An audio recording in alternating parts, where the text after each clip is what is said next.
Thank you very much for your attention. To begin this session, before the intervention of our keynote speaker, I would like to portray two actual examples.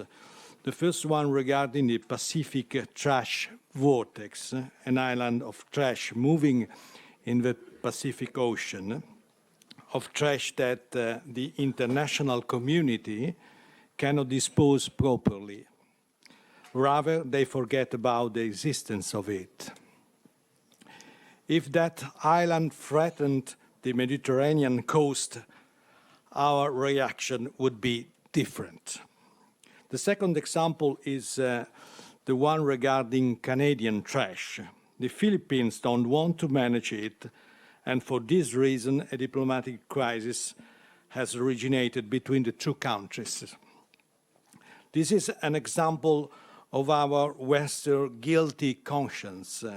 When other countries have our trash, there isn't any problem besides paying. No, this is not enough. The abbot Antonio Stoppani from Lecco was a teacher of geology and paleontology at the University of Pavia and at the University of Milan, where he died in 1891. Already then, he highlighted that human activity was modifying the environmental systems. He was the first to denounce the problem of sustainable development. The United Nations 17 goals for 2030 can be said to also originate from the contribution of the 19th century Italian abbot. Every year, our planet consumes, according to the last Enrico Giovannini present here book, our planet consumes 1.5 times the resources that it produces. The day we will consume all the resources produced by the planet is getting closer and closer. It was the 4th of October 2000. Today is the beginning of August. Year to year, we should remember the day resources will end. We are consuming the heritage, the environmental heritage of our Earth. We should observe a moment of silence, of prayer, of recollections. It could also be an opportunity for a global meditation on ecological themes and on Laudato Si encyclical. Catholics live in the society through good actions and also through demonstrations. I think the time of causing scandals, evangelically speaking, by symbolic and strong acts of break is arrived. That island of trash is an open wound in the heart. When we will treat the heart as a person who suffers and pleads for our help, we would have made a big step forwards. Thank you very much. Our keynote speaker, Mansard, the floor is yours. Thank you very much.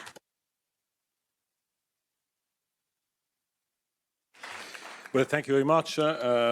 Thank you, ladies and gentlemen. I'll try to be short in order to give more than a lot of details, some, let's say, elements for reference for a debate possibly, or in any case, to characterize a bit what we are thinking, what we are doing at the European Commission, linking, let's say, what is this Laudato Si SDG debate, because I tend to look at that in a comprehensive way, inspiring what we are doing inside, and in particular in my policy area, what we are doing outside, and redefining what is the international cooperation and development policy of the European Union.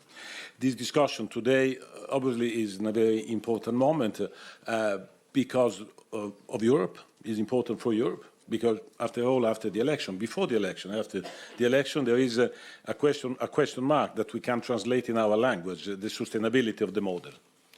It's important because in this moment, after many years of the setting of the Agenda 2030 and the definition of SDGs, in the UN system, we will have, over the summer, the first stock-taking at the highest level. So therefore, from the description of the complexity of the issues, we will have a moment in which we have to start looking at the result of what policies have done, of what things have been changed. It is important, I have to say, also for the Church itself, because also the Laudato Si, in a sense, is submitted to a test of what has produced. And therefore, I think it's important, this discussion. And last, for the world, but the world is, in reality, our, let's say, a common space in which we are, let's say, matching our ambitions, our limits, our possibility. We say that we are living in a global world, interconnected, contested, with all the elements that Janusz Potocki has very much described, and speaking after him is always extremely difficult.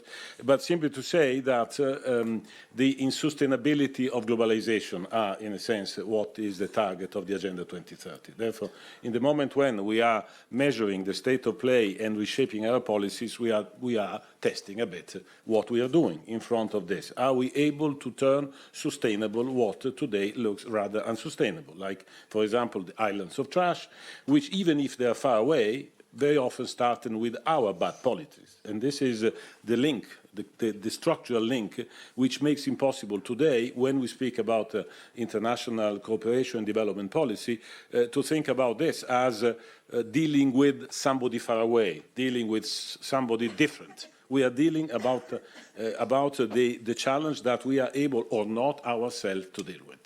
This is the change. From this point of view, you know, on the European Union side, we have now started and implementing also the total reshape of our development policy and international cooperation policy in order precisely to use this to implement externally the Agenda 2030 and to able to work in order to implement and to reach the SDGs. It is a paradigm shift because those which have been following what not only the Union but the traditional development policy, which is very much has been very much based on you know, the rich which gives to the poor, and then at a certain moment is also buys his own conscience, you know. Well, today that is over. It's over in the description of the Agenda 2030. It is over in the identification of SDGs. SDGs are for everybody. And the responsibility that we have as a rich must be underlined, because our bad policies have produced bad impact, and our continuous bad policies, you know, can only exacerbate these difficulties. So the transfer of money is not the center of the gravity anymore. The real issue are to set up together in a comprehensive way, in an integral way, to say, like Laudato Si, the right policies, and to do it together in order to make this, let's say, curve, you know, feasible, possible, and sustainable. And this is an issue which regards institution and people. Let's not turn that into an agenda for institution and government only. This is just part of the issue. Institutions have their own problem, and they have a test of legitimacy in the eyes of people. You know, one of the biggest elements of insustainability of today is the gap. And the gap is not a question of political party. Is a question of what people are expecting from those which are occupying institutions. The legitimacy is a mix of democracy and effectiveness. And in this, we find, we don't have the time today to elaborate, shortcomings and short-term responses, which are unfortunately taking ground. You know, what we call authoritative democracy are on rise, precisely because the mix doesn't work. This is part of the sustainability issue. But then there are people. And, you know, without the strong involvement, protagonism of people, and the creation of movement, which are protagonists of change, clearly all this agenda will not work. And I have to say, just finishing this short introduction, that the development policy and the cooperation policy is confronted with something unprecedented, but which is extremely important. From, let's say, the usual part of the policy setting. No, you say internal policies, commercial policy, and then there is the cooperation policy, which is the one helping in rebalancing, maybe. You know? Well, today, the development policy being the one which is in the middle of these unsustainabilities, poverty, inequalities, discrimination, injustice, it is obliged to reproduce inside and to send messages to the internal policy to say, look, if we want to be useful to reach this target, to do something useful, not just to spend money, well, we have to look back. So the coherence of our policy is now, let's say, a test that a development policies of today is obliged to bring back home and to say it's not just a question of good projects. It's not just a question of distributing money. It's a question of waking up and formulate good policy. Now, if I say, following a bit the scheme of guardare, giudicare e agire, let's look at first. I mean, the world today is much better than the one that we had 30 years ago. We have reduced massively poverty. This is a fact. In the 80s, over 40% of the people on this planet, 4.5 billion people, were considered poor in the terms of the MDGs, living with less than $1 a day. Today, this percentage is just 10%, and basically, the poor, according to this definition, is less than 1 billion people. Similarly, if we look at the education, MDG objective to put at school, primary cycle, girls and boys, has been basically, reached. This was the assessment done in 2015. This has been reached. So things are possible. But now, let's look at if these objectives reached are sustainable.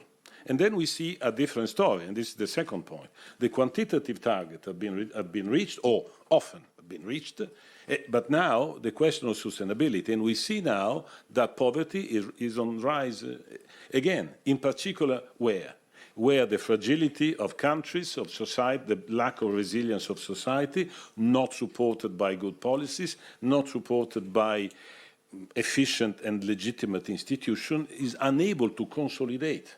Take countries like Yemen, take countries like Syria, take countries which used to be middle-income countries, just to say in quantitative terms, Syria and Libya, where now poverty is not only on rise, but is blowing up, because precisely the system has collapsed, meaning therefore that the reaching of a certain indicator of quantitative nature, fighting poverty, taking people out of absolute poverty, if not embedded into a sustainable system, this will not last.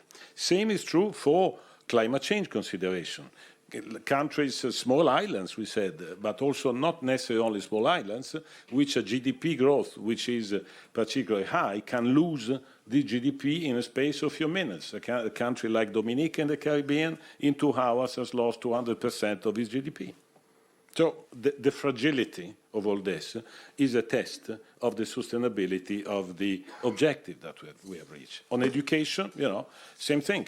Education, we have seen that people now, the kids, boys and in particular girls, are now getting out of school because the quality of the education is poor, because teachers are not good, because the learning of math, for example, is totally inexistent, because the result of education for the families is negative.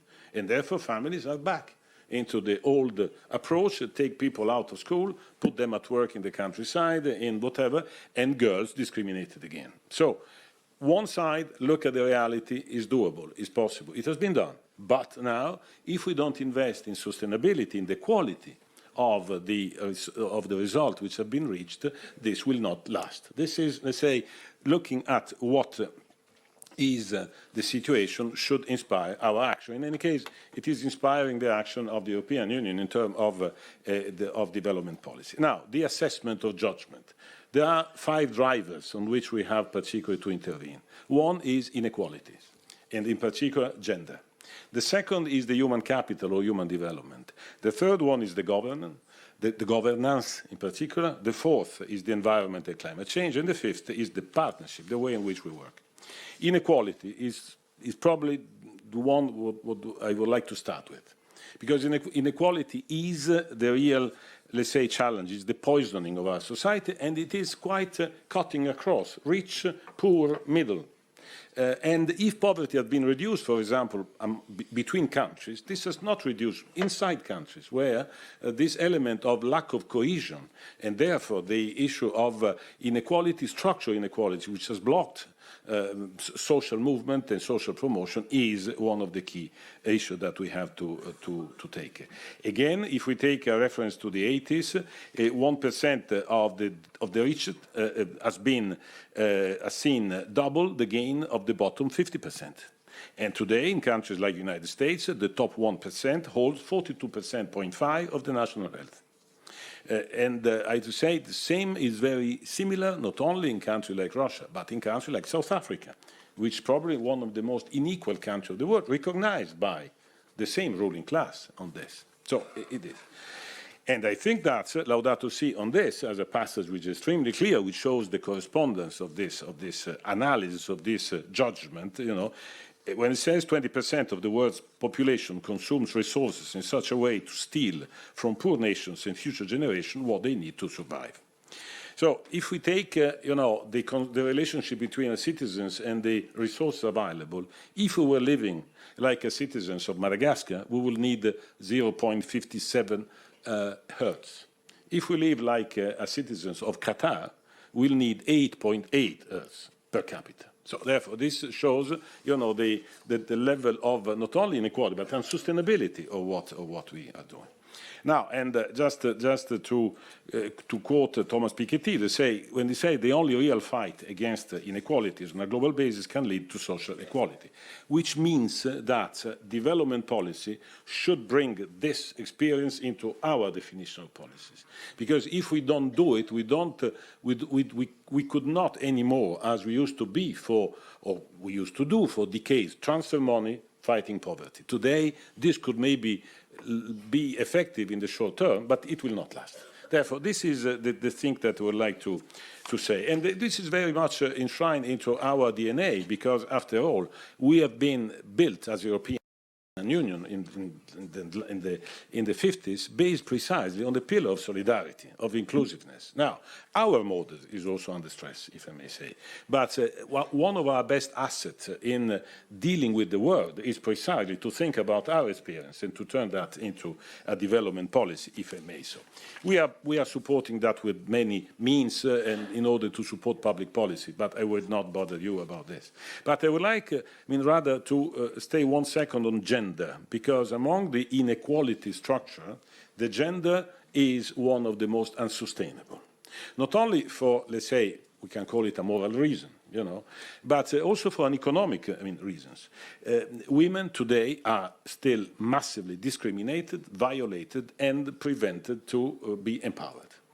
And this is an issue which is structure, which is an issue which is not only, let's say, impressive in terms of number. I was in Mexico last week, you know, launching an initiative that we are implementing with the UN system, which is the Spotlight Initiative, fighting violence against women. In Mexico, 9 women are killed every day, just to say. And if we want to turn into something a bit more prosaic and closer to economic, if women were paid as men, you know, we would have an increase of the global GDP of between 9 and 25 trillion, which will imply that all our discussion about availability of means in order to do good politics will certainly have a response. Now, on the second point is the investing on human development. I said already the example of education. I just add the example of health. Also here we have been able collectively to improve the access to basic health services and to combat HIV, for example. But the social system of the countries were not able to keep it sustainable, and therefore is money which is badly invested, if I may say. Now, I can't go on, but I think I would like to leave a bit of time to everybody. I would simply insist on my 5th point, which is about partnership. The partnership is the paradigm, because, of course, we have to look, we have to judge, we have to act, but we have to do it together. This is the key point. Partnership is a form of collective responsibility, is the highest level of recognition of our dialogue, of the fact that we are really to sit and invent common policies. We have not just to impose anything, we have to try and forge it together. And in this way, we have to elaborate a new pact with our civil societies, with the private sector. There are experiences ongoing which qualify SDG labeling normal business activity. I think we should look at that, because it's not just a question of, let's say, of corporate social responsibility. I think our objective should be to have normal business doing business, but which is SDG friendly and even SDG labeled. There is no time, but with the Holy See, we are already working in this partnership in many things. Allow me to mention what we are doing in Central African Republic, one of the poorest countries in the world, where precisely on health, we are trying to put at work, at the same time, Laudato Si indications and SDG-based EU development policy. The pediatric hospital in Bangui is probably the best example of this, because it's not a cathedral in the desert, where expertise of Bambin Gesù, for example, is working together with what we are doing in terms of strengthening the sustainability of this, the public policy of a country where people can say, well, now, finishing, but allow me to say in this partnership to underline the mutual responsibility, because there are a lot of countries in the world that should not be poor, must not be poor. If there was no corruption, if it would be better governance, if were not illicit flows which are stealing people from the resources that are produced, I don't want to mention, but we could do it, and then we could agree on that. Now, my conclusion, third small point that I would like to take, which are collecting again and connecting external policy, development policy, on what we are. First, I think we have to work in a multilateral setting. We have to preserve multilateralism and cooperation. This is a key if we want to have a chance in this difficult world to arrive somewhere. But allow me to say that the first multilateralism starts in Europe. And when in these days, you know, we can watch people saying, well, let's be multilateral, and then opposing to Europe, not to the policies of Europe, because policies of Europe could be bad, could be criticized. But in these 60 years, we have been the only example of multilateralism, rules-based, efficient, and participated. And therefore, multilateralism starts at home. This is the test for the European Union. The second point is really to keep and to work for open societies. Again, open societies are not in isolation. The European Union is the biggest open society, with all the limits, with the threats, with the backtracking that we are seeing these days. But what I wanted to say is that we cannot talk about sustainability abroad if we give up what we have built in these 60 years. And this is a challenge for the European Union, to be more credible, And my third point, therefore, is to be humble, because the challenges are big, to work all together, to act, to look at, to judge, to act, but to do it together. This is the only way we can succeed, and this is, if I may say, is probably the best lesson that we can take in working with the others, in working with the poor, in working with those which are discriminated. Thank you very much.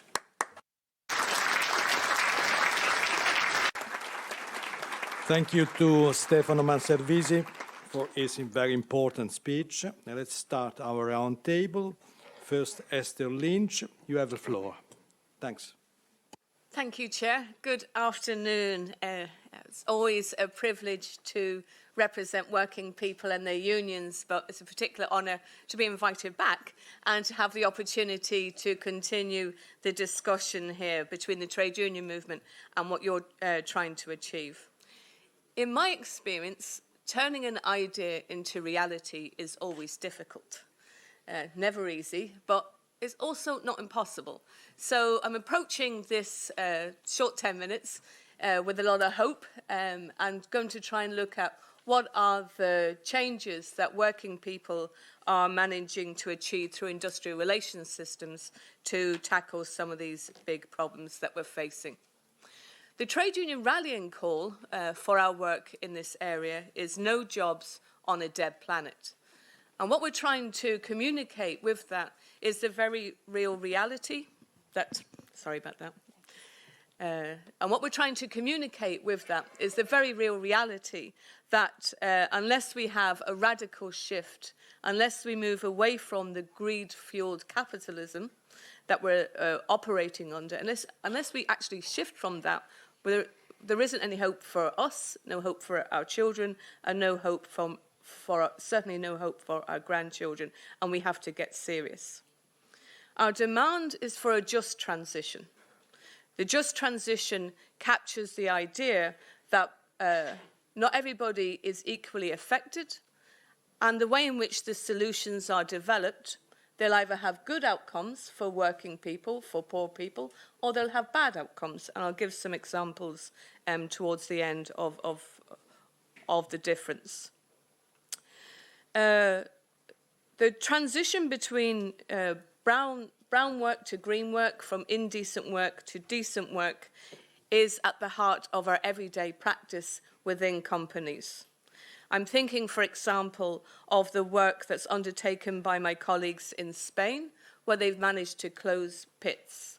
So they've done that in a way that supports the workers through early retirement for everybody over 48, for retraining for those workers into the type of jobs they could hope to achieve, and importantly, for investment in the community so that the communities aren't left behind, so that the communities aren't left to wasteland. We've similar examples where unions have worked with employers for shipyards in Denmark. So they close the shipyard, the brown work, the brown field, and to turn that into wind plants. It's very similar skills. It's a similar skill set, welding, electricians, so that it is possible to have a deliberate strategy of moving workers within sunset industries into future areas. But really, although we have lots of these small, very real and relevant examples, our concern is it's nothing like the scale that's needed to create the change. So we've two big ideas that I'd like to put out today. The first is a 4-day week.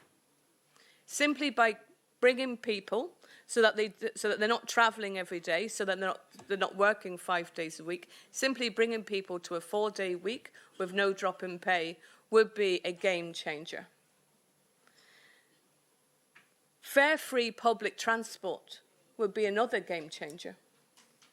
Both of those things we could do really quickly. What's missing, as we heard earlier on, is the political will to do it. What's missing is taking on the interests that will be affected by that decision. And I think that's really why communities like yourselves, we really need your help to get behind those two big ideas. I see Oliver Rotig is here from Uni Europa. They're very much leading on the Sunday Alliance, trying to bring back a day on which there isn't as much consumerism, in which we're all not traveling, to try and give people more time to live their family lives. And there's lots of benefits that have been associated with that, importantly about tackling the epidemic of psychological stress at work. Simply having a day with your family brings about huge improvements in how people are able to face the following week. Our concern, as I said, is that there's nothing like the scale or urgency being brought to the solutions that we need for this. And I'd like to finish by talking about a group of workers I met a week ago. And these are workers who are part of the yellow jacket movement. I don't know if everybody knows about the Gilets jaunes. They're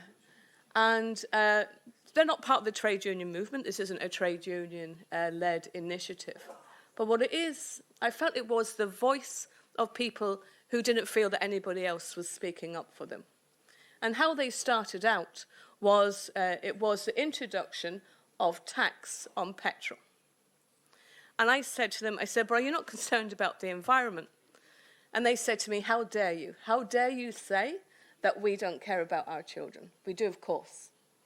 We just can't afford the extra €100 a week. It would mean we wouldn't be able to feed our children. And that really brought it home to me how important it is how we introduce the change.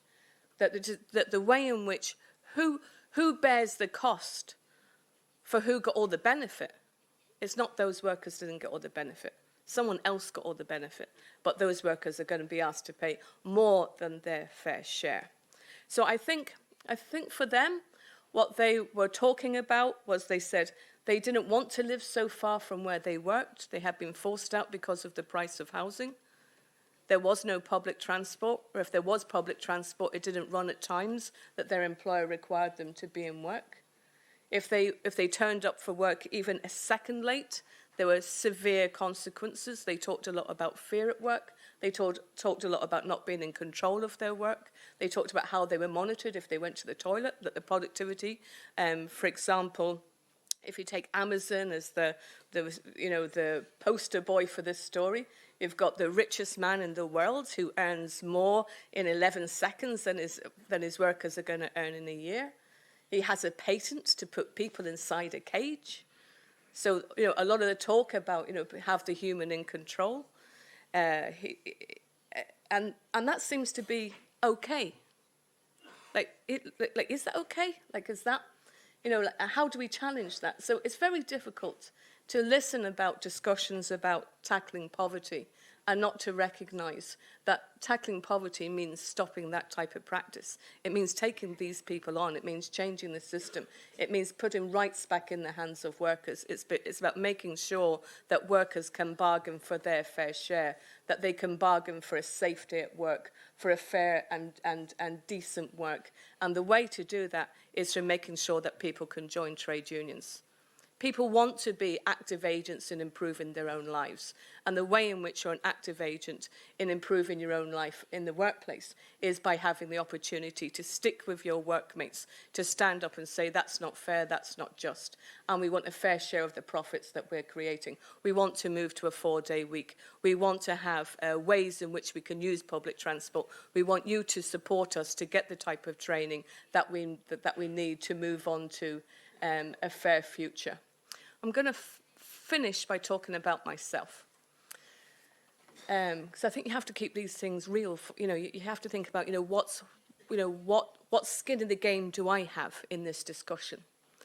And whenever I read about the future of work and what type of jobs there will be and what artificial intelligence is going to replace, the top 3 in the list are lawyers. We're always at the top list, yeah? And I'm a woman now in my 50s. If artificial intelligence replaced me, how would I retrain? How could I still provide for my family? How could I make my mortgage? What is the social contract between me and my employer? What is the social contract between me and society, the rest of the community that I live with? What vision do we have about making the social contract fair for everybody, to make sure that those people, the 1%, who are getting all of the benefits from this, start to pay their fair share and make sure that people who haven't lost out over the last long period of time aren't the first people called on to make all of the changes. Thank you. Thank you to Mr. Lynch. He saved 1 minute, so strange. Thank you very much indeed for all the audience. I hand over to Flavia Micilotta. You have the floor. Thanks. Thank you very much. My name is Flavia Micilotta, and indeed my job will be to convince you that it is possible to move from a grid fuel capitalist system to a sustainable one. And indeed, when talking about sustainable finance or green finance, it's interesting to know that it's no longer an oxymoron. It's actually a reality. Things have changed over the past years, and the concept of sustainable finance has evolved. And the concept of sustainable finance really revolves around the provision of finance to investments, taking into account environmental, social, and governance considerations, commonly referred today as ESG. Sustainable and responsible investment, known as SRI, is the backbone of sustainable finance, as it represents its enablers for players in the financial markets. SRI is a long-term oriented investment approach which integrates ESG factors in the research, analysis, and selection process of securities within an investment portfolio. It combines fundamental analysis and engagement with an evaluation of ESG factors in order to better capture long-term returns for investors and to benefit society by influencing the behavior of companies. The concept of SRI has evolved over the years, moving from being a purely ethical reflection on the economy to a revenue-generating investment strategy. In fact, religious movements such as the Quakers, already in 1758, used the concept of SRI to prevent the members of its religious groups to be involved in slave trade. After them, also John Wesley, one of the founders of Methodism, recognized the extent to which the use of money was the second most important subject of New Testament teachings. Also in Europe, there has been a rich wave of religious-based activism, which saw the launch of specific investment funds based already on ethical and social considerations. Today, the SRI industry has become a fully fledged part of mainstream finance, and it has been integrated by investors who intend to incorporate ESG considerations in their investments. On a global scale, SRI has grown exponentially. The size of assets under management devoted to SRI has grown from 18 trillion of assets of US dollars in 2014 to 31 trillion in 2018, where 31% of this share is in Europe. Several exogenous elements have played a role in determining this important growth, which meant recognizing the value of investing for good as a profitable strategy as well. The political push from regulators and the dire straits of our climate crystallized in the mind of the international community during the Paris Accord in 2015. Another important catalyst has been the strong voice of our Pope Francis, who already back in 2014 made a clear link between investors' profit and solidarity, as he spoke before a conference in front of an audience about ethical investing. On that occasion, the Pope talked about impact investors who focus on improving communities, reducing poverty, and limiting social inequality with the help of financial institutes, all while keeping in line with the social doctrine of the Church. Already then, the Pope took the chance to criticize the way in which some financial markets are shaping the destiny of entire communities instead of serving their needs. Focusing too much on a self-serving financial system instead of working towards a financial system capable of serving the needs of the economy and embed social and environmental principles. The recent Vatican document, Economiche et Pecuniarie Questiones, takes strong positions on shareholder risk, subprime mortgages, derivatives, credit default swaps, interbank loans, shadow banking systems, and offshore tax havens. A time when not only institutional but also retail investors can and should be empowered to make this choice. One of the most talked about forms of SRI, which has grown with a compound annual growth rate of 52% in the last 6 years, is in fact impact investing, which combines a positive impact to the commitment to return, rendering this the key characteristics of this investment approach. Its key requirements are intentionality, so the intention of an investor to generate a positive and measurable social environmental impact, additionality, fulfilling a positive impact beyond the provision of private capital, measurement, being able to account for, in a transparent way, of the financial, social, and environmental performance of investments. At global level, there are 114 billion US dollars devoted to this investment strategy alone. As we heard from our chair already this morning, we are not yet there. This is too much of a little fraction. And never like today has our planet and society faced interconnected challenges. Great pressures on environment and social infrastructures have stemmed from an economic system measured solely by output and growth. Countering these challenges requires a radical transformation. We must facilitate a transition towards a sustainable system that respects ecological balance and works for the benefits of all. We also must ensure that we give investors the possibility to direct their investment choices towards tackling and solving these challenges. Officially known as Transforming Our World, the 2030 Agenda for Sustainable Development, the SDGs, were established in September 2015 and signed by 193 countries to define worldwide sustainable development priorities set to be achieved by 2030.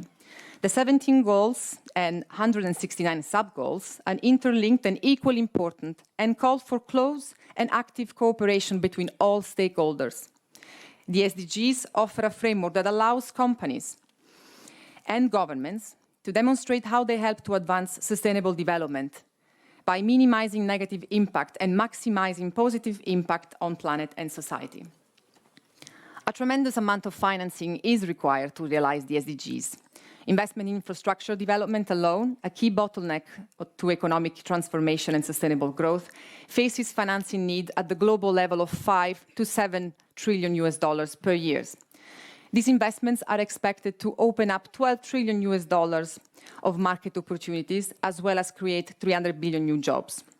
Currently, private investment accounts for up to half of total infrastructure and spending 1 trillion US dollars to 1.5 per year.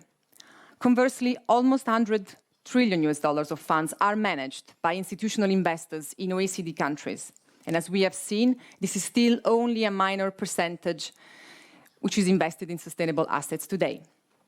Green, social, and sustainability bonds, as traditional financial instruments with an emphasis on sustainability, are helping to channel investments to sustainable infrastructure, essential services, and beyond. These instruments have begun to unlock increased investments from bond investors. Green, social, and sustainability bonds are any type of bond instruments where the proceeds will be exclusively applied to eligible environmental and social projects, or a combination of both. Green bonds are any type of bond instruments where the proceeds will be exclusively applied to finance or refinance projects with clear environmental benefits and which are aligned with the 4 components of green bond principles. Social bonds finance projects that directly aim to address or mitigate specific social issues, and or seek to achieve positive social outcomes. Sustainability bonds are any type of bond instrument where the proceeds will be exclusively applied to finance or refinance a combination of green and social projects and which are aligned with the 4 core components of GBP and SBP. Therefore, these 3 kinds of instruments are regulated ones, and they're subject to the same capital market and financial regulations as other listed fixed income instruments.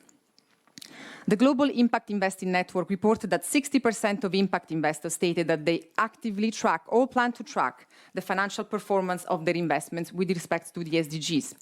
In addition, surveys of investors revealed that the SDGs are clearly emerging as the dominant framework around which to organize investing for impact. Many surveyed indicated that stakeholders were explicitly pressing them to consider the SDGs in the investing process. Investors that had been investing for impact prior to the SDGs indicated that they saw a growing necessity to report and frame their activities around the SDGs. I would like to focus now very shortly on the role that policymakers have played. Indeed, we sometimes challenge policymakers and we do expect answers from them. At the same time, I would like to emphasize the fact that the European Commission has taken a very important stand with regards to promoting sustainable finance. I mentioned earlier in my speech, 2015, the Paris Agreement. That event was indeed a big catalyst for change and which pushed forces at European level to actually step forward and embed sustainable finance as part of the Capital Markets Union. The European Commission acted very forcefully, first setting up a high-level expert group that could really embed sustainable finance as part of the Capital Markets Union. And later on, it launched an action plan, which focused around transparency, the development of sustainability taxonomy, the possibility to give the chance to retail investors to make their sustainable financial choices. And today, the European Commission is working again with another group of experts, looking at finding specific solutions to these issues. And I'm looking forward, as I'm part of this group today as well, to be able to deliver the first reports in June, which will be revolving around the standardization of a green bond standard, the provision of a taxonomy for sustainability asset classes, which will give, indeed, investors a clear guide on how to invest sustainably. Thank you very much. Thank you, Flavia. To respect exactly the time. And now we complete our round table with the last intervention. Stephen Young, you have the floor. Thanks. Thank you very much, Mr. Chair. I've been tasked to give you some thoughts and observations about the West and the East and integral ecology in 10 minutes. I have some observations. You may find them unconventional. It therefore occurred to me I probably ought to tell you a little bit about myself. without going into too much detail. On the West, my training is in law. My interest has been in legal history and jurisprudence. On the East, my two Asian languages are Thai and Vietnamese. In 1966, as a young anthropologist in a village in northeast Thailand, I tripped over a tree root, fell on my face in the dirt, and discovered a Bronze Age culture, which is now a UNESCO World Heritage Site called Ban Chien. 1975, I triggered the resettlement of refugees from Vietnam, Laos, and Cambodia, adding some 2 million people to the population of my country. In 1990, I came up with the idea for the interim UN administration of Cambodia, which ended the killing fields. I worked on an English translation at the Harvard Law School of the 1433 Lay Dynasty Law Code, and I wrote a book with a very distinguished Vietnamese scholar on human rights in traditional China and Vietnam. I want to make some comments on Islam, so I've worked with Professor Abdullah Al-Hassan on a book on Quranic guidance for good governance, and right now with my colleague Lord Dan Brennan, we have a small project with Archbishop Tomasi on looking into the texts of 6 covenants that the Prophet Muhammad allegedly made to protect and respect Christian communities. And about 2 weeks ago, I was really kind of taken aback to receive a letter from the Secretary of State, Cardinal Parolin, speaking for himself and the Holy Father, expressing appreciation for this little project and wishing us good luck. On thinking about this, my thoughts immediately went to 2 quotes from a poet who knew both East and West quite well, Rudyard Kipling. "O East is East and West is West, and never the twain shall meet, till earth and sky stand presently at God's great judgment seat. But there is neither East nor West, border nor breed nor birth, when 2 strong men stand face to face, though they come from the ends of the earth. And then, ship me somewhere east of Suez, where the best is like the worst, where there ain't no 10 commandments and a man can raise a thirst. For the temple bells are calling, and it's there that I would be, by the old Moulmein Pagoda, looking lazy at the sea." Pope Francis has challenged us to integrate our ways of living and thinking for the common good of our home and all its residents. Does this mean we need to combine West and East to experience in thought and deed an integral human ecology? Let me first provide a rough but practical distinction between the West and the East as these cultures approach integration and systems thinking together. Now, for the West, I choose to limit its stance towards reality to an essence, a certain form of rationality which began with the Greeks. I have in mind Plato's demand that reason govern the person and subject the passions to its rules for analysis. This is Aristotle's understanding too, though he spoke of both scientific knowledge and practical wisdom. The foundation for this deification of reason, I suggest, was in the certainty provided by the Greeks in intellectual innovations in mathematics and geometry, which were then replicated in the new discipline of logical thinking, the syllogism. I jump from there to the French Enlightenment's privileging of rationality and its parallel veneration of the scientific method for understanding our world as what is quintessentially Western. Third, I note the extension of this Enlightenment rationality by Nietzsche to the extreme of nihilism, where rationalism can be used to criticize and deconstruct any proposition and any value, leaving us only the will to power as an absolute.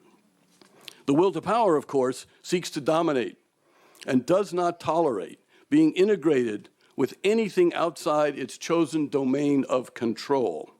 This, I suggest, is the font of the technocracy and the anthropocentrism which, in Laudato Si', Pope Francis rightfully exposes as dangerously misleading.